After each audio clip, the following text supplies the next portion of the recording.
In the beginning, there was the jungle. The vast, untamed wilderness stretched from the lowlands of the Yucatan Peninsula to the highlands of modern-day Guatemala. Beneath the thick canopy of trees, life teemed. Brightly colored birds flew across the sun-dappled leaves, jaguars prowled through the underbrush, and the rivers swirled with the energy of a world untouched by man. Yet, within this cradle of nature, a people emerged who would carve out one of the most sophisticated civilizations the world had ever seen, the Maya.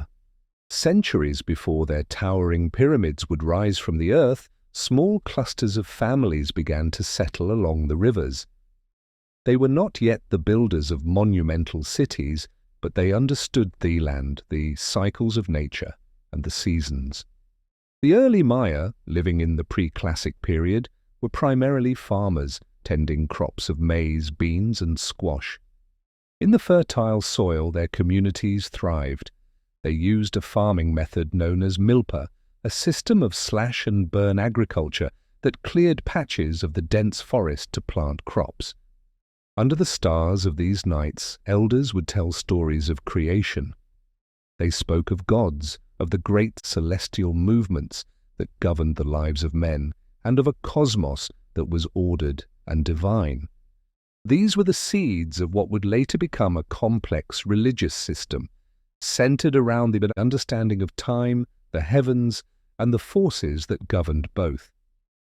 As the seasons turned and generations passed, these early farmers learned to shape their environment. Small villages became towns, and by the dawn of the classic period, around 250 CE, the Maya began to construct their first monumental structures. They no longer merely lived with nature, they sought to master it. It is dawn in Tikal, one of the great cities of the Maya world. From the heart of the dense Guatemalan jungle, this city-state rises, crowned by towering temples that stretch toward the heavens. The air is thick with humidity, and the calls of howler monkeys echo through the trees. Mist still clings to the limestone structures as the first rays of sunlight break through the canopy, casting long shadows across the great plaza. The people of Tikal stir. Farmers already work the fields surrounding the city, while artisans within the city walls begin their day chiseling intricate designs into stone.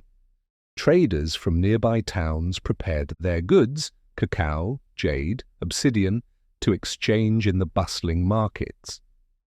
Yet all eyes are drawn to the tallest pyramid at the center of the city, the Temple of the Jaguar.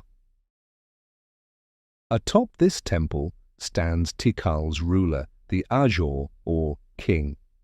Dressed in resplendent robes adorned with feathers, jade jewelry, and the skin of a jaguar, he gazes down upon his domain. The Maya believed their kings were chosen by the gods themselves, the intermediaries between the heavens and earth. As to the ruler, the Ajor was responsible for maintaining balance in the cosmos, ensuring that the gods were pleased, and that time moved forward as it should. In the distance, the rival city-state of Calakmul looms in the king's mind. The Maya world is not a peaceful one. Cities constantly vie for power, influence, and control over precious resources. Tikal and Calakmul, two great centers of Maya power, are locked in a long-standing rivalry, with each city trying to outdo the other in grandeur, influence, and military might. The walls of Tikal's temples whisper of past battles, some won, some lost, and of alliances forged and broken. Today, however, the king's focus is on a different kind of ceremony, the dedication of a new stela. These intricately carved stone slabs are the pride of Maya cities. They depict scenes from the king's life, moments of victory in battle, and the blood sacrifices he has offered to the gods.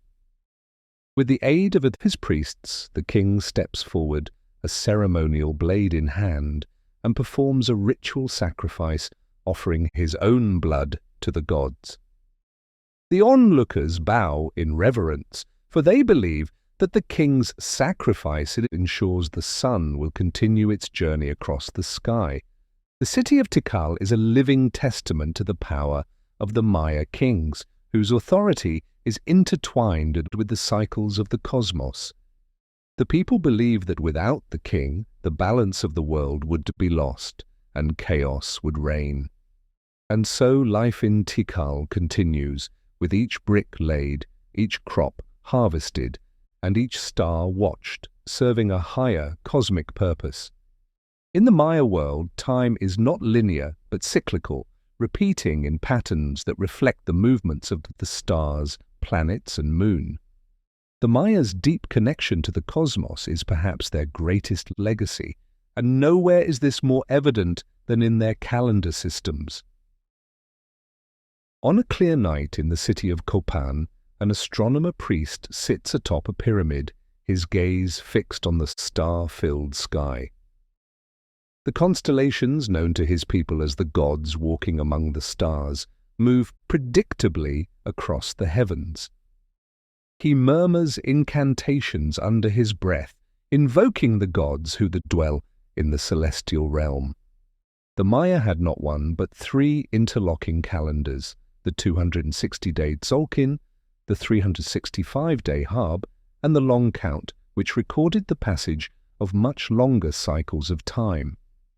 These systems work together like gears, turning the days into years, the years into centuries, and the centuries into epochs. For the Maya, the passage of time was sacred, with each day bearing its own divine significance.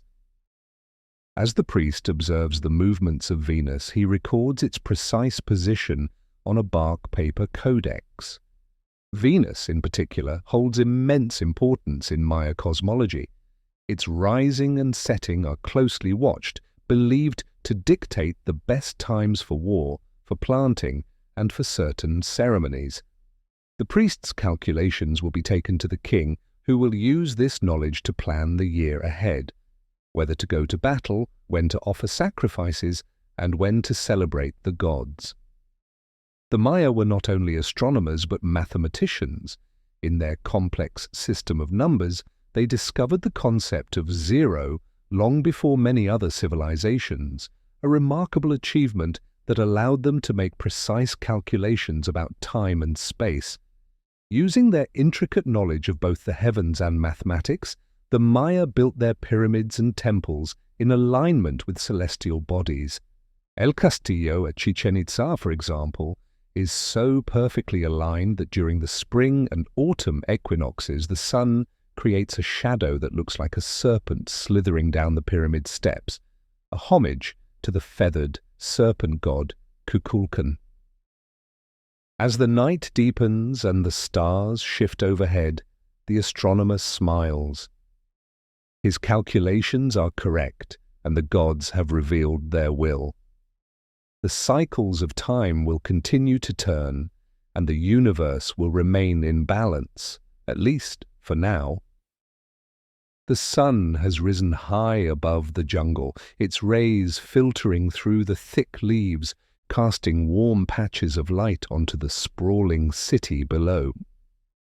In the bustling city of Palenque, life moves in a harmonious rhythm, much like the cycles of the sky the Maya so carefully studied. The grandeur of the king's rituals and the priests. Cosmic calculations are a distant concern for most. For the people who fill the streets, markets, and fields, daily life revolves around the earth, family, and community.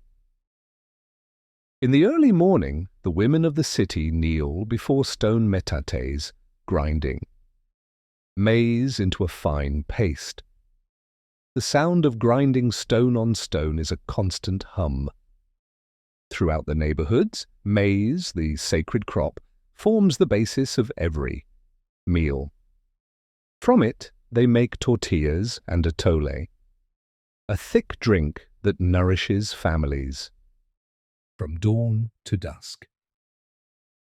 It is said that the gods shaped the first humans from maize, and in this daily act of grinding and cooking, the Maya feel connected to the mythic beginnings of their people. As the women prepare breakfast, men gather to head out to the fields. Farming is at the heart of the Maya economy, and the success of the harvest determines much about life in the city. The men leave the city through stone pathways that lead to the agricultural terraces just beyond the city walls. With simple tools, they cultivate maize, beans, squash, and chili peppers. The milpa system, which rotates crops to keep the soil fertile, has allowed the Maya to thrive in an environment where thick jungles once seemed impenetrable. The children, too, have their tasks. Some follow their fathers to the fields, learning to plant and harvest. Others join their mothers at home, watching carefully as they shape the masa for tortillas. The fortunate few, children of artisans and scribes, spend the day in workshops learning to shape clay into pots, carve intricate figures from jade, or copy hieroglyphic texts onto bark paper books. For the Maya, education is passed down through generations in the home, through stories and practical learning. The marketplace is where the pulse of the city is most palpable. Here, traders from faraway lands bring exotic goods, turquoise and shells from distant shores, obsidian from volcanic highlands, and the precious cacao beans that serve not only as food, but as currency. A young trader stands beside a wooden stall, carefully arranging his wares while his wife and children bustle about, setting out. Bright textiles dyed with vivid reds and yellows.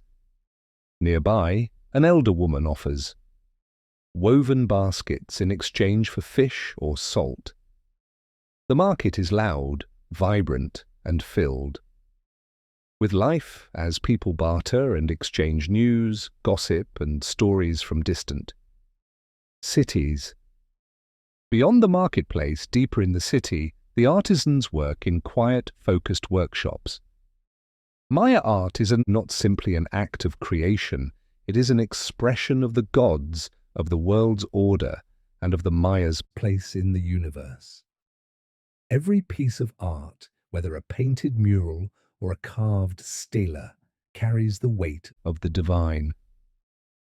In a cool stone room, an artist dips his brush into a pot of bright red pigment.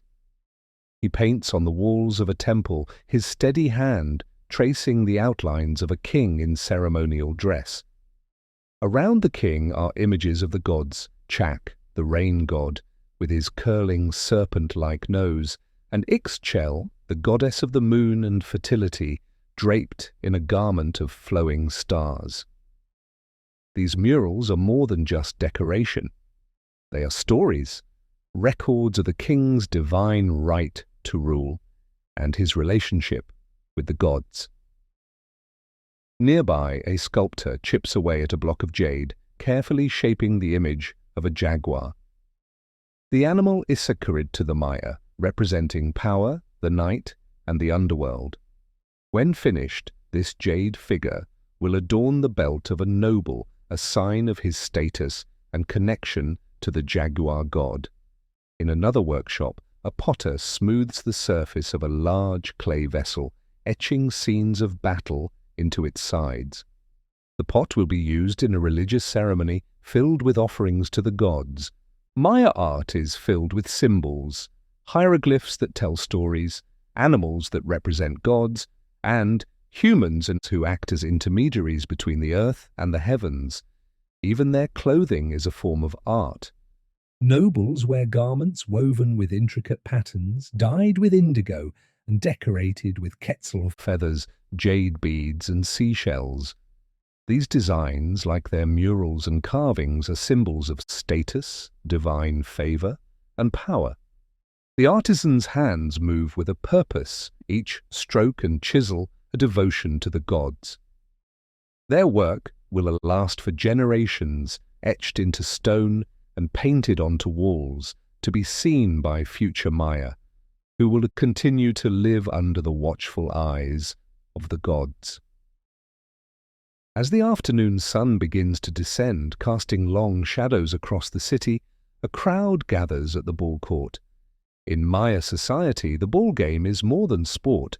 It is a ritual, a sacred event where the fates of men are decided by the gods. The stone court is flanked by towering walls, and at each end is a stone hoop. Above the court, kings, priests, and nobles watch, their eyes fixed on the scene below. Two teams of young men stand ready, their bodies painted and adorned with protective gear made of leather and wood.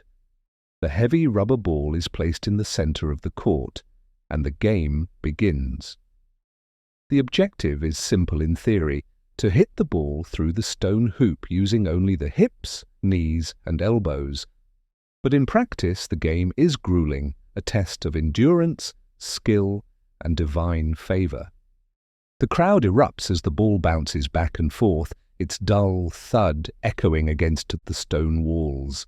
The players leap and dive, twisting their bodies to keep the ball in motion. Every move is watched by the gods, who will determine the outcome not only of the game, but of the players' fates. For some ball games, the stakes are even higher. In certain ceremonies, the losing team, or sometimes the captains of the winning team, are offered as sacrifices to the gods. The blood spilled on the stone altar after the game is seen as a necessary gift, a way to keep the universe in balance. The Maya believe that the gods themselves once played this game in the underworld, and through this ritual, they honor that ancient myth, ensuring that life, death, and rebirth continue in harmony.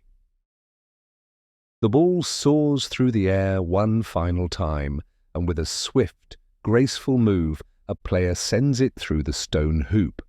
The crowd erupts in cheers, but the fate of the losing team is somber.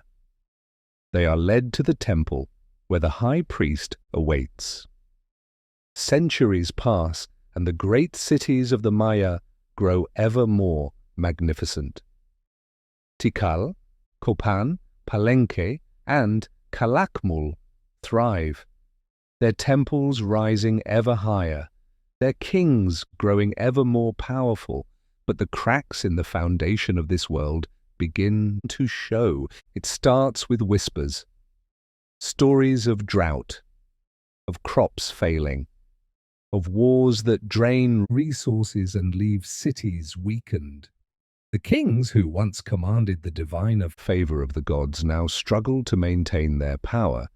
The rituals grow more desperate, the sacrifices more frequent. Yet the rains do not come. In the dense city of Copan, the once great agricultural terraces lie fallow, the soil depleted by centuries of farming. The jungle begins to reclaim the outskirts of the city. The people, once so secure in their place in the cosmos, begin to question their rulers. Famine and disease spread, and the elaborate systems of trade and tribute that once connected the Maya cities begin to break down. The Maya do not fall in one great cataclysm, but decline slowly, city by city. By the 9th century CE, the great cities of the southern lowlands, Tikal, Palenque, Copan, are largely abandoned. The kings, once the intermediaries between the gods and the people, lose their divine mandate.